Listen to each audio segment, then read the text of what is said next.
आखिरकार राबड़ी देवी मान ही गई। बहुत दिनों से उठापटक चल रही थी, बंगले की सियासत चल रही थी। बार बार ये जिद सामने आ रही थी कि भाई बंगला खाली नहीं होगा, राबड़ी देवी इस बंगले को खाली करके नहीं जाएंगी। बार बार नोटिस दिया जा रहा था, नीतीश सरकार में भी कई बार नोटिस मिल चुका था, लेकिन जिद वही। कभी राबड़ी देवी जिद पर अड़ जाती थी, कभी उनके पार्टी के लोग जिद पर अड़ जाते थे, कभी उनके परिवार के लोग जिद पर अड़ जाते थे। आखिरकार जब सम्राट सरकार ने सख्ती दिखानी शुरू की, तो अब सब कुछ लाइन पर आता हुआ नजर आ रहा है। हाँ, ये अलग बात है कि राबड़ी देवी ने ये भी कह दिया है कि भाई 1 महीने की हमें मोहलत दे दीजिए, 1 महीने में हम खाली कर देंगे। यानी कि अब पूरी तरह से राबड़ी देवी तैयार है बंगला खाली करने के लिए, या फिर अगले 1 महीने के अंदर फिर से कोई सियासत शुरू हो जाएगी। तो आखिरकार ये बंगले की सियासत क्या है, क्यों राबड़ी देवी पहले तैयार नहीं थी और क्यों अब तैयार हो गई है, इसके पीछे का क्या सच है, सब कुछ जानेंगे आज की खास डिस्कस में। तो हमारे साथ जुड़े रहिएगा पूरे इस बड़ी चर्चा में। नमस्कार, मैं हूँ डॉक्टर सुरजीत सिंह और आप देख रहे बातें बिहार झारखंड। और इस बड़ी चर्चा में हमारे साथ शामिल हो रहे हैं वरिष्ठ पत्रकार और फाइव न्यूज के मैनेजिंग एडिटर दीपक गौड़। स्वागत है आपका। जी धन्यवाद सुरजीत जी। तो जिस तरीके से अब राबड़ी देवी मानती नजर आ रही है, पहले तो जिद पे अड़ी थी कि ये अगर हिम्मत है तो खाली करवा लो, अब उनके सुर थोड़े से ढीले पड़ रहे हैं। इसके पीछे भी कोई सियासत है या फिर वो मान चुके हैं कि अब तो खाली करना ही होगा? जी सुरजीत जी, जैसा आपने पूछा कि भाई इसमें सियासत क्या होगी और किस तरह से होगा, तो मैं आपको थोड़ा सा फ्लैशबैक में ले जाऊंगा और आपको बताऊंगा कि जैसे ही बंगले की बात आई थी, पहले नोटिस की बात आई थी, तो राबड़ी देवी की ओर से बड़ी तीखे बयान आए थे और ये तक कहा गया था कि आप भले ही फोर्स बुला ले, बंगला खाली नहीं होगा। इस पर सीएम सम्राट चौधरी ने बहुत ही तीखे शब्दों में कुछ शब्द रखते हुए ये सीधी सीधी चेतावनी दे डाली थी कि बंगला तो हर हाल में खाली होगा, कोई माई का लाल इसे रोक नहीं सकेगा। उन्होंने यहां तक कह दिया था कि पिता को अलग बंगला चाहिए, राबड़ी को अलग बंगला चाहिए, पुत्र तेजस्वी को अलग बंगला चाहिए, सबको अलग अलग सिक्योरिटी चाहिए। उन्होंने यहां भी कहा और ये भी कहा कि ये राजतंत्र नहीं है, ये लोकतंत्र है और लोकतंत्र में लोकतंत्र की व्यवस्थाओं के तहत ही हर एक को मानना पड़ चाहिए और वैसा सुनना भी चाहिए। हालांकि इसके बाद तेज प्रताप यादव जब सम्राट चौधरी ने बोला तो वो भाषा की मर्यादा को लेकर अपने कुछ बयान रखते आए थे कि उम्र को देखना चाहिए, पद को देखना चाहिए, लेकिन ये दोनों तरफ से आता है। पूर्व मुख्यमंत्री एक सरकारी बंगले को खाली करने के लिए अगर इस तरह की सरकार को ही चुनौती देती हुई नजर आए तो वो भाषा भी स्वीकार तो नहीं होगी। लेकिन एक बड़ी चीज आपने ये देखी होगी कि ये पूरा जो हुआ घटनाक्रम, इस घटनाक्रम के बाद 31 तारीख को 31 मई को तीसरा नोटिस दिया गया था, 29 को नोटिस दिया गया था, उसके बाद वो काउंट हुआ तो 15 तारीख तक की मियाद, 15 जून तक की मियाद इनकी 15 दिन की थी कि खाली करने की। और 15वें दिन ही इन्होंने एक पत्र लिख के अब 1 महीने का आगे और एक्सटेंशन मांगा है कि लालू जी की तबीयत खराब है। जो 29 हॉर्डिंग रोड जो बंगला है, वो बंगले में बहुत सी बुनियादी सुविधाओं की जो काम, क्योंकि लालू जी के लिए डॉक्टर ने कहा है कि इनके लिए एक विशेष व्यवस्था की जाए, इनकी देखभाल की एक विशेष व्यवस्था की जाए, उन्हें एक अलग कमरे में रखा जाए क्योंकि संक्रमण से वो ग्रसित रहते हैं, बहुत परेशान भी रहते हैं। इस सब के चलते कुछ और व्यवस्थाएं थी, जैसा ये भी है कि वहां एक रैंप बन रहा है लालू जी के ऊपर चढ़ने के लिए और उतरने के लिए, एक रैंप भी बन रहा है। तो ये बहुत सारे काम रह रहे हैं और इन सब कामों के लिए हमें 1 महीने का समय चाहिए। लेकिन आपने ये जो एक अभी बात कही कि क्या ये 1 महीने का समय, ये क्या पूरा लालू परिवार का सरेंडर है या इसके पीछे फिर कोई एक सियासी रणनीति है कि आखिरी 15वें दिन में आके उन्होंने फिर एक पत्र लिखकर कह दिया कि हमें 1 महीने का समय और चाहिए। क्या कुछ एक नया ताना बाना बुना जा रहा है, क्या कुछ एक नई अब हो रही है? क्योंकि रोहिणी आचार्य अपने कार्यकर्ताओं को, मतलब राजद के कार्यकर्ताओं का आह्वान करते हुए कहती है कि देखिए हमारी तो सुरक्षा भी हटा ली गई है और हम चाहेंगे कि ये मतलब कार्यकर्ता सरकार को बता दें कि लालू परिवार की सुरक्षा के लिए कौन लोग हैं। तो आप सब आइए, लालू आवास पे, राबड़ी आवास पे आइए और वहां दिखा दीजिए। एक तरफ वो सिक्योरिटी को हटा देते हैं और दूसरी तरफ वो अपने कार्यकर्ताओं को बुलाते हैं। तो ये सारे जो घटनाक्रम है, स्टेटमेंट्स जो हैं, ये क्या स्टेटमेंट्स क्या कहते हैं? देखिए एक और घटनाक्रम ये हुआ रविवार को, पहले परिवार की जो मुझे कुछ लोगों ने, अंदर के लोगों ने जानकारी दी, उन्होंने कहा कि लालू परिवार बिल्कुल बहुत आसान से सहमत नहीं हुआ, लेकिन अपनी एक आगे की इमेज बिल्डिंग के लिए, एक पिछले जो इमेज है उसकी, और दूसरा सरकार के इस पूरे मुद्दे पर बहुत ही आक्रामक अंदाज में खड़े हो जाने पर लालू यादव तो साफ साफ जब अपना ये सिंगापुर से लौटे और पटना एयरपोर्ट पे पहुंचे तो उन्होंने कहा कि लोग हमसे चिढ़ रहे हैं, हमसे घृणा कर रहे हैं, वो करते रहें, मुझे फर्क नहीं पड़ता। और उन्होंने यहां तक भी कहा कि ये सब तो नीतीश करवा रहे हैं। इसके निहितार्थ अर्थात बहुत सारे निकलते हैं, लेकिन जिस तरह से संडे को परिवार के लोगों की एक बैठक हुई और बैठक में ये फाइनल निर्णय लिया गया कि नहीं, ये मकान अब, ये बंगला छोड़ देना चाहिए। और जब ये आम सहमति बनती है तो मीसा भारती भी एक बयान रिलीज करती है, वो कहती है कि 15 दिन में हम इस बंगले को खाली कर देंगे। और इसके बाद परिवार के कई लोग, जो कौटिल्य नगर में इनका एक अलग बंगला बन रहा है, ये वहां के अपने कामकाज को देखने के लिए, वहां के पूरी व्यवस्थाओं को देखने के लिए भी निकलते हैं। लेकिन ये 1 महीने का समय अब जो मांगा गया है, ये या तो ये सियासी कोई बड़ा दांव खेलने की रणनीति है, या उन्होंने सही में लालू जी की सेहत को लेकर अब वो करते हुए 1 महीने का समय मांगा। अब देखिए देखिए अब इसमें क्या होता है कि मीसा भारती कहती हैं कि भाई अल्टीमेटम पूरा होने से पहले खाली कर देंगे बंगला। फिर उनके परिवार के दूसरे सदस्य कहते हैं कि हिम्मत है तो बंगला खाली करवा के दिखाओ। तो इस तरह के तमाम विरोधाभासी बयान तो आते रहे। अब सवाल ये उठ रहा है कि राबड़ी देवी जी जिस आधार पर कह रही हैं कि भाई इन्हें विशेष सुविधा चाहिए, तो भाई सिंगापुर में लालू जी थे, उनको 1 महीने 2 महीने और ज्यादा रह जाते, कोई दिक्कत नहीं थी, वहां पे तो सारी सुविधाएं हैं। रोहिणी आचार्य जी के घर पे रह रहे थे, तो ये भी हो सकता था कि भाई वहां रहते और यहाँ पे राबड़ी जी आ जाती, उनको खाली करवा लेती बंगले को। लेकिन लालू जी आते हैं, राबड़ी देवी आती हैं, उसके बाद फिर लालू जी एक दिन बिना किसी सिक्योरिटी के, बिना किसी काफिले के बाहर निकलते हैं। फिर यहाँ पर लालू जी को आगे किया जाता है कि भाई उनकी सुविधाओं का ख्याल रखा जाना चाहिए। खास करके नीतीश कुमार का भी नाम लेती हैं, बार बार कहती हैं कि भाई उन्होंने उनके लिए एक अलग कमरे की व्यवस्था कराई थी, उनके लिए विशेष सुविधा दी गई थी, मेडिकल ग्राउंड पे जो भी सुविधा चाहिए। तो एक तरफ तो जिद भी करते नजर आते हैं ये लोग, और दूसरी तरफ फिर मोहलत की भी बात करते हैं। तो क्या मतलब, और तीसरा जो मैं बताना चाह रहा हूं वो ये है कि लालू यादव के साथ संवेदनाएं जुड़ी हुई है, उम्र हो चुकी है, बीमार हैं, किडनी की समस्या है, तो उनको आगे बढ़ा करके क्या भावनात्मक सियासत भी करने की सोच रहे हैं ये लोग? क्योंकि बार बार लालू जी को आगे किया जा रहा है, तेजस्वी यादव को आगे नहीं करते हैं, राबड़ी देवी को आगे नहीं करते हैं, लालू यादव को आगे करते हैं कि भाई जब भी कुछ इस तरह की बात हो लालू यादव को आगे कर दो। बड़ा फैन फॉलोइंग है, बड़े समर्थक हैं, बड़े कार्यकर्ता हैं इनके साथ जुड़े हुए, और जब ऐसी बातें आए तो इनको आगे कर दो, शायद इससे कुछ थोड़ा सा जो है भावनात्मक सहारा मिल जाए। तो ऐसा कुछ सोच के ये लोग कर रहे हैं क्या? जी बिल्कुल बिल्कुल, आप देखिए जो तेजस्वी यादव का वो जो बयान था जिसमें वो कहते हैं कि लालू की क्लास के स्टूडेंट रहे हैं सम्राट चौधरी, ये स्टेटमेंट, राजनीति में स्टेटमेंट्स बड़ी ही सोच समझ के देने चाहिए। और जिस तरह से ये भी सोच समझ के दिया हुआ एक स्टेटमेंट था, और लगातार ये बातें भी कही जाती रही हैं कि पिछले कुछ समय से तेजस्वी को थोड़ा सा साइड करने की कोशिश हुई। साइड करने की मीन्स कि उनके बयानों, आप बहुत ज्यादा मीडिया में बयान नहीं देखेंगे, लेकिन ज्यादा बयान मीसा भारती, खुद राबड़ी देवी, तेज प्रताप यादव और रोहिणी आचार्य, ये बहुत मुखर होकर मुद्दों पर बोलते हुए नजर आ रहे हैं। इन सबका अभी जो स्टेटमेंट आया है, जो अंदर के वो है कि एक बार दोबारा से परिवार को एकजुट करने की एक कोई रणनीति का प्लान बनना है, ताकि अलग अलग स्टेटमेंट ना जाए।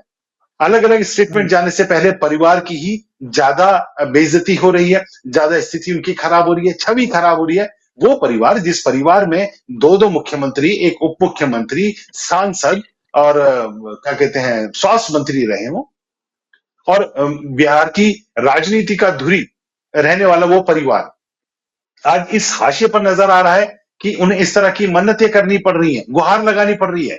लेकिन ये गुहार भी, मैं कहता हूं, स्ट्रेटेजी का ही पार्ट है।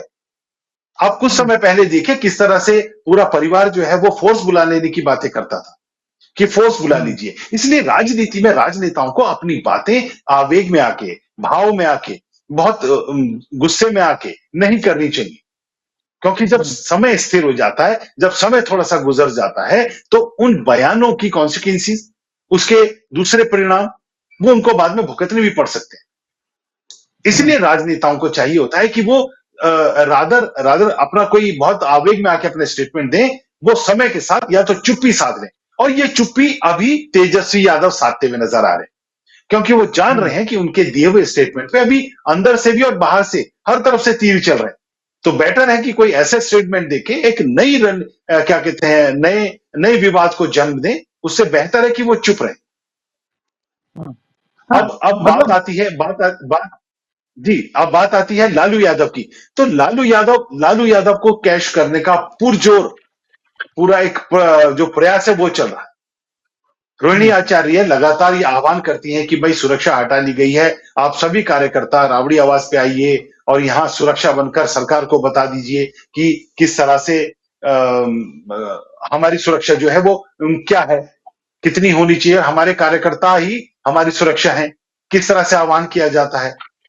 तो जिस तरह हम्म, से वो लालू सेंट्रिक राजनीति को इमोशनल कैंपेन या इमोशनल बॉन्डिंग के थ्रू जोड़ने की कोशिश कर रहे हैं, वो एक सॉफ्ट कॉर्नर मुझे नहीं लगता कि बहुत ज्यादा दिनों तक टिक पाएगा। क्योंकि अब डायलॉग्स ऑफ मतलब उनका डायलॉग्स का जो एक्सचेंज हो गया है, वो थोड़ा सा ज्यादा आगे तक बढ़ गया। उसमें मर्सी वाला मोड अब तो मुझे नजर नहीं आएगा कि मर्सी होती हुई नजर आएगी, या खुद सम्राट चौधरी बोल देंगे कि छोड़िए कोई बात नहीं, आप 10 सर्कुलर रोड पे रहना चाहते हैं, जाइए। आप बिहार के बहुत क्या कहते हैं सम्मानित एक नेता रहे हैं, दो दो क्या कहते हैं, आप मुख्यमंत्री परिवार से हैं, तो आपके लिए ये बंगला ही हम कर देते हैं जब तक आप हैं। नीतीश कुमार ने भी ये व्यवस्था की थी। नीतीश कुमार ने हम्म, भी व्यवस्था की थी कि जो पूर्व मुख्यमंत्री हैं, उन मुख्यमंत्रियों को आजीवन सारी सुविधाएं और बंगला सब मिलेगा। लेकिन दोबारा हम्म, से कोर्ट को इंटरवीन करना पड़ा। हम्म, लेकिन ये जो सारी चीजें हैं, जो स्टेटमेंट्स चल रहे हैं, ये जो बयान चल रहे हैं, ये कहीं ना कहीं एक बात और ये है सुजीत जी कि जेडीयू अगर इन खबरों में नहीं रहेगी तो जेडीयू खबरों से आउट हो जाएगी, क्योंकि जेडीयू मुद्दों पर नहीं है। अभी आरजेडी। बिहार में हम लगातार हम आरजेडी, माफ कीजिएगा, आरजेडी लगातार मुद्दों से बाहर है। अगर आरजेडी हम्म, अपने इस घर परिवार की सुरक्षा के मुद्दे पर, बंगले के मुद्दे पर नहीं रहेगी, तो वो राजनीतिक गलियारों में चर्चा के लिए भी तरसते हुए नजर आएंगे। क्योंकि हम्म, उनके आधे विधायक कहीं ना कहीं जो एनडीए है, एनडीए के अलग अलग दलों के समर्थन में है, उनके उनके साथ खड़े हुए नजर आ रहे, कहे जा रहे हैं कि वो हमारे साथ खड़े हैं, इस तरह के दावे किए जा रहे हैं। आरजेडी के हम्म, अंदर टूट भी नजर आती हुई दिख रही है। हम्म, लेकिन अब ये पूरा एक तंत्र ऐसा हो सकता है कि ठीक है, इसी बीच एक इमोशनल कैंपेन करते हुए लोगों को, अपने कार्यकर्ताओं को फिर से एक बार एकजुट किया जाए। जो रूठे हुए नेता हैं उनको लालू जी के चेहरे पर एक बार फिर से बुलाया जाए, फिर से बताया जाए कि आप लालू जी के साथ आपने एक लंबी लड़ाई लड़ी है, अब परिवार फंसा हुआ है, बहुत सारी चीजों में है, पार्टी फंसी हुई है, एक बार फिर से संगठित होते हैं, एक बार फिर से राजद को मजबूती के साथ खड़ा करते हैं। और यही एक स्ट्रैटेजी अभी होती हुई नजर आ रही हाँ, अब देखिए कुल मिलाकर के एक बात आपने भी कही और जो पिछले दिनों ये सुनने में भी आई बात कि भाई सत्ता पक्ष की तरफ से कहा जा रहा था कि भाई इनको भी चाहिए, इनकी बेटी को भी चाहिए, इनके बेटे को भी चाहिए, राजतंत्र नहीं है। पर सबसे बड़ी बात यह है कि कोई भी व्यवस्था जो है देश की हो, राज्य की हो, वो संविधान के हिसाब से चलती है। नियम बने हुए हैं, कानून बने हुए हैं, कानून के हिसाब से चलेगी सारी व्यवस्था, किसी के कहने सुनने से नहीं चलेगी। अगर सम्राट सरकार ये कहती है कि भाई इनके बेटे को भी चाहिए, बेटा एलिजिबल है तो चाहिए, क्या दिक्कत है, एक परिवार से है, इसका ये मतलब थोड़ी है कि आप कहोगे नहीं ये एक ही बंगला देंगे क्योंकि आप एक परिवार से, ये कहाँ कानून में लिखा है। कानून में लिखा है कि भाई अगर कोई विधायक है तो उसको विधायक का बंगला मिलना चाहिए, कोई नेता प्रतिपक्ष है तो उसको नेता प्रतिपक्ष का बंगला मिलना चाहिए, या जो भी कानून के हिसाब से, अगर हर व्यक्ति उस अहम पद पे मौजूद है एक ही परिवार से सही, कोई नेता प्रतिपक्ष है, कोई विधायक है, कोई सांसद है, तो जो उसको सुविधा मिलनी चाहिए, कानून के हिसाब से सुविधा मिलनी चाहिए। इसलिए ये नहीं कह सकते कि हर आदमी को अलग अलग कैसे दें, भैया उनको अगर मिली हुई तो आपको देना पड़ेगा। लेकिन अब यही कानून ये भी कहता है कि भाई कानून एक तरफा थोड़ी होगा, अगर आप सबको मिला हुआ है कानून के हिसाब से तो कानून ये भी तो कहता है कि भाई आपको बंगला खाली करना है। आप पूर्व मुख्यमंत्री के तौर पे जो सुविधाएं जो नीतीश कुमार ने कहा था, वादा किया था, वो तो खत्म हो चुकी है सारी चीजें, क्योंकि भाई कोर्ट ने उस पे सवाल खड़े कर दिए। और क्यों खड़े किए, क्योंकि खुद तेजस्वी यादव कोर्ट पहुंच गए थे कि भाई उनको सारी सुविधाएं चाहिए थी, पूर्व उप मुख्यमंत्री के तौर पर आजीवन सुविधा चाहिए थी, तो उसको भाई कोर्ट ने नकार दिया। अब जब कोर्ट ने साफ साफ निर्देश दे दिया सरकार को कि भाई आप नियम कायदे कानून से चलिए, आप किसी को आजीवन इस तरीके से सुख सुविधा नहीं दे सकते, तो भाई उस हिसाब से तो इनको बहुत पहले खाली कर देना चाहिए था। जब पहले इनको नोटिस दिया गया तो खाली कर देना चाहिए था।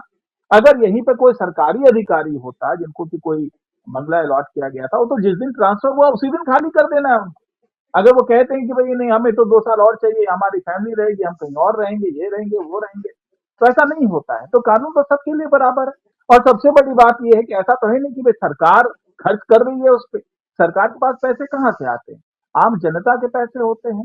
और आम जनता के पैसे पर आप राज करने वाले होते कौन है, नियम के विरुद्ध जाने वाले होते कौन है। किसी भी पैसे का फंड का इस्तेमाल जो वो नियम के हिसाब से होता है, तो उस नियम के विरुद्ध जाकर के अगर चाहे आप मुख्यमंत्री हो, चाहे आप पूर्व मुख्यमंत्री हो, चाहे पूर्व उप मुख्यमंत्री हो, जो भी हो, भाई आपको हिसाब तो देना होगा, कानून का पालन करना होगा। अगर आप ही जो कानून के निर्माता लोग हैं, जिस सदन में बैठ के कानून निर्माण किया जाता है, अगर आप लोग ही कानून की अनदेखी करेंगे, कानून को नहीं मानेंगे, तो कौन मानेगा। फिर तो वही बात हो गई, वही जंगल राज की बात जो की जाती थी, या फिर वही बात हो गई जिसकी लाठी उसका भय, कि भाई हम कभी बड़े नेता रहे थे तो हमको हर सुख सुविधा चाहिए, चाहे कानून कुछ भी कह रहा हो।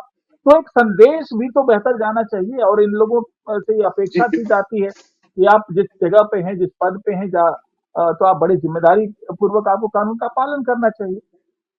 जी। जी बिल्कुल। देखिए देखिए इसमें इसमें सीधी बात, जब सम्राट चौधरी ने अपनी बातें कही या जो तीखे स्टेटमेंट दिए, उसमें एक बात और कही थी कि देखिए आप ऐसा नहीं कि हम आपके लिए कह रहे हैं। मैंने 15 अप्रैल को शपथ ली मुख्यमंत्री की, और 15 दिन बाद 1 मई को नीतीश कुमार ने 1 मार्च को छोड़ दिया। तो ये व्यवस्था होती है, और जब ये सबके लिए व्यवस्था है तो ये व्यवस्था आपके लिए क्यों नहीं होगी।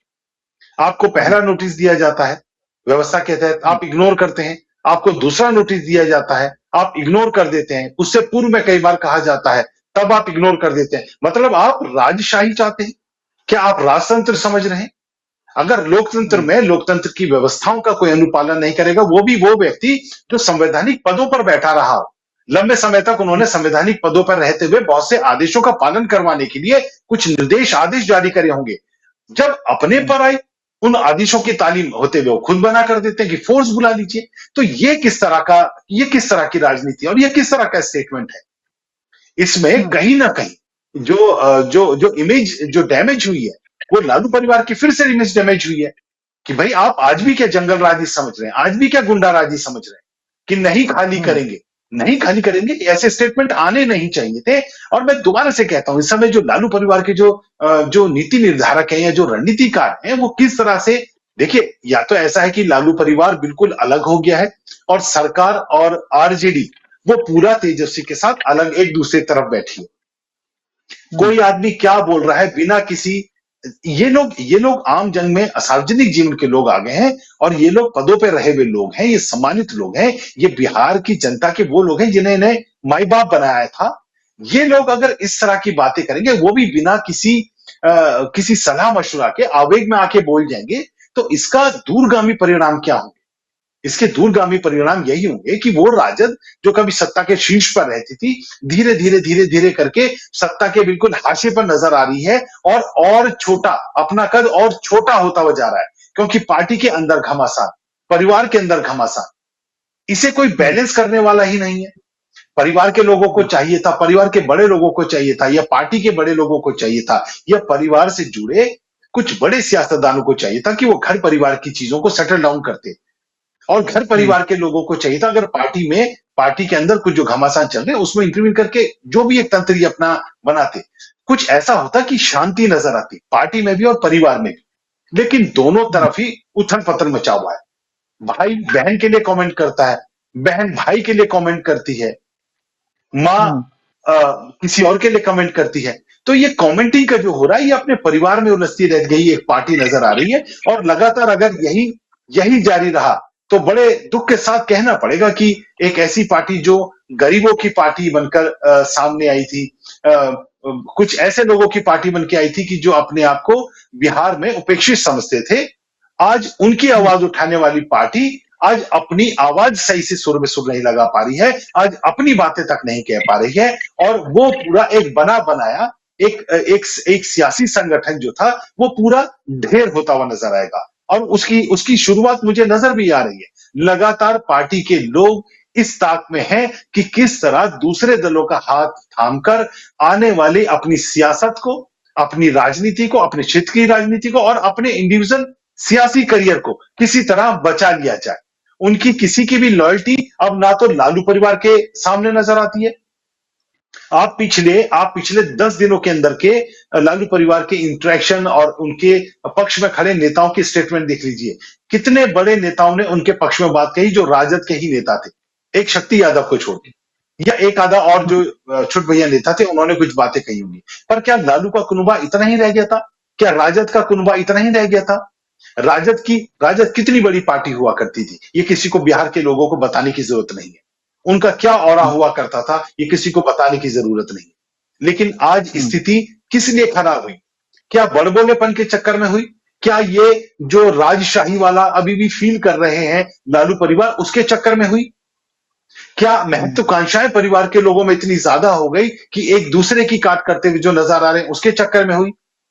क्या लालू अपने पुत्रों में जो अपना उत्तराधिकारी चुनना था उसमें एक अति महत्वाकांक्षी आदमी को चुन बैठी, जिसने शायद अपने भाई को साइड कर दिया? ये मेरे कहना नहीं है, ये बिहार की राजनीति में राजद के अंदर के परिवार के लोगों का कहना है कि उसने भाई तेजस्वी यादव ने क्या किया, तेज प्रताप यादव ने क्या अपने भाई पे आरोप लगाए।